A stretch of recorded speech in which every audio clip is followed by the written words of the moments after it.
Every Christmas season here in New York, we repeat these same traditions over and over again. People visit the Rockefeller Center Christmas tree, for example, or they go to all the big department stores and take a look at all the big holiday windows that get decorated every year. Maybe people will go to see the Rockettes at Radio City for their Christmas spectacular, or they'll go see the New York Ballet's presentation of the Nutcracker. But it goes deeper than that. What if I told you that New York is the reason Santa Claus looks the way that he does, or why we even call him Santa Claus?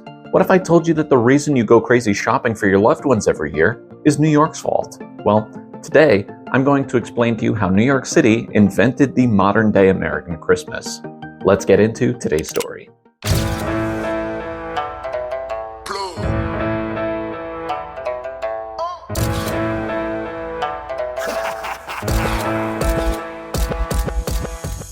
Before we really get into how New York plays a role in any of this, we need to go back in time, like to the beginning of the Julian calendar.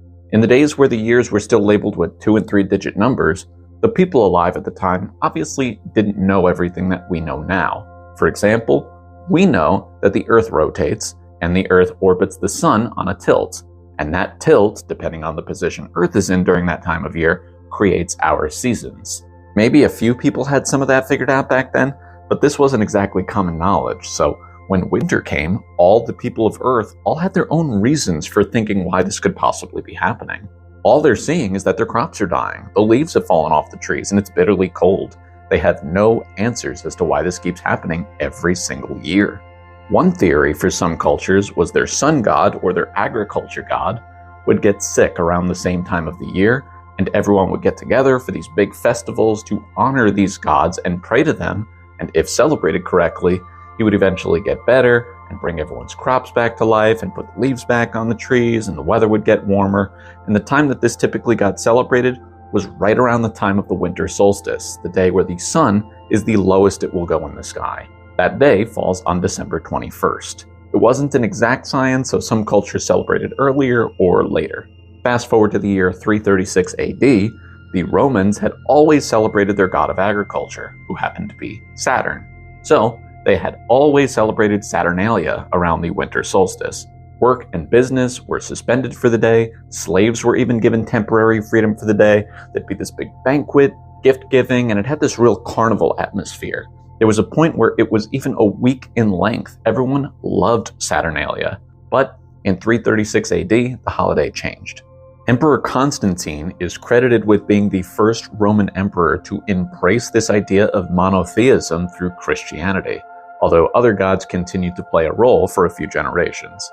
A big topic of conversation during this time period revolved around the birth of Jesus Christ. Specifically, when was it? It wasn't well documented. The Bible does not say when it was.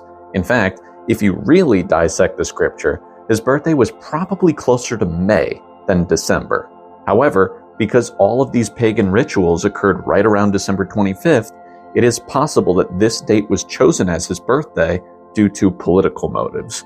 Christmas would officially take the place of Saturnalia in Rome. And because many of the rituals stayed the same, even the people who were reluctant to make the switch eventually came around. The Romans were able to use some customs used in other cultures in order to get people interested in celebrating this new holiday. For example, in the Nordic and Germanic countries, they didn't celebrate Saturnalia. They celebrated Yuletide, or Yule. This celebrated the wild hunt of Odin to bring forth the new year and good fortune. Same idea, big celebration, 12 days in length, which probably plays a hand in where we get the 12 days of Christmas from. Only this time, these people looked at some of the earth that didn't die in the bitterly cold season. The evergreen tree, for example, didn't shed its leaves like all of the others did. And so these northerners would cut these trees down and put them in their homes as a reminder of life in the summertime. They decorated them with candles and apples, which years and years down the line would be replaced with electric lights and shiny red balls. Holly was also believed to be holy because it remained green throughout the year. So the people would hang wreaths of it at the front door as symbols of protection and good luck. This is also tied into Roman headwear. These obviously became Christmas wreaths. Romans added the Star of Bethlehem to the tops of these evergreen trees, which guided the three magi to baby Jesus. But speaking of these three magi, for those of you not up on your Christian history, These men gifted gold, frankincense, and myrrh to the baby Jesus, which will be Christians' tie to gift giving during this holiday. But other cultures did it too. And doubling down on gift giving in Christian history is a certain saint born in 280 AD. That was Saint Nicholas of Myra, which would have been in present-day Turkey. He was known as an incredible gift giver. On one account, there was this father who lost his fortune and was going to need to resort to selling his 3 daughters off as prostitutes in order to keep the family alive. Saint Nicholas was warned of this from God and made a secret appearance to the man's home and left gold to prevent this horrible thing from happening. He was caught by the father, who agreed not to mention it until after Nicholas's death. Each country had their own version of Saint Nicholas, whether it was Odin, Father Christmas, Kristkrindl, Joulupukki. They were all jolly figures of the holiday. They all left gifts for children on feast days. Saint Nicholas's feast day happened to be December 6th. He was patron saint of children, sailors, merchants, thieves, brewers, and one place that had a good mixture of all of these people was the city of Amsterdam in the Netherlands. So he became the patron saint of Amsterdam. They called him Sinterklaas. When the Dutch eventually brought people to this new American landscape, they arrived on a boat named for St. Nicholas, and with them, they'd bring many of these traditions created in Rome. In fact, St. Nicholas also became the patron saint of New Amsterdam, which eventually becomes New York. Dutch families would continue to celebrate Sinterklaas's feast day on December 6th in New Amsterdam, and New York as well, years after the British took over, and even when it became a U.S. city. And you can imagine how upset American children were starting to get when their friends or their neighbors were receiving presents on December 6th, and they weren't.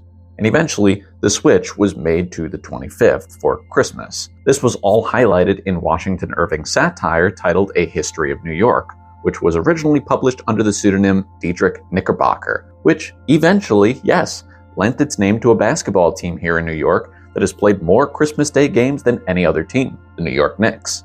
It was in this book that Irving suggested that St. Nicholas came riding over the tops of the trees in his wagon to bring his yearly presents to children. After reading this book, Clement Clark Moore, whose family estate encompassed all of what is now the Chelsea neighborhood of Manhattan, he was inspired to write his famous poem titled A Visit from St. Nicholas. You know the poem.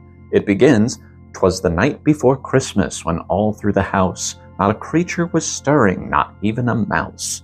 This poem was published anonymously in 1823, and this poem suggested that St. Nicholas made his travels on Christmas Eve instead of Christmas Day, which took some focus away from this problematic holiday in the eyes of Protestants who considered it a Catholic holiday. And it was in 1862 that a Civil War cartoonist named Thomas Nast gave us an illustration of this Sinterklaas character, although at this point, his name had become Santa Claus. This was done in the illustrated magazine Harper's Weekly, and the first illustration showed Santa giving presents to a Union Army camp. It was clear that Santa Claus supported the Union Army, not the South, and Nast would continue to draw Santa over and over again. It was an image that got stuck in everyone's minds. Then, with the Industrial Revolution came inexpensive and accessible plate glass, and so all of these big department stores could create these big windows to make it easier for people to put eyes on their products. This was an idea that was really started by A.T. Stewart, who we've already learned about in another video that I'll link in the description below.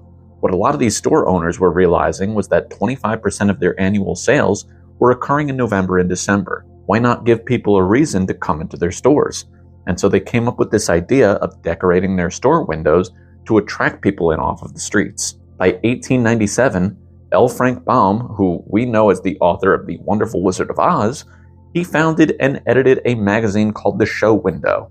And in this magazine, they dedicate time to these store displays and retail strategies and visual merchandising.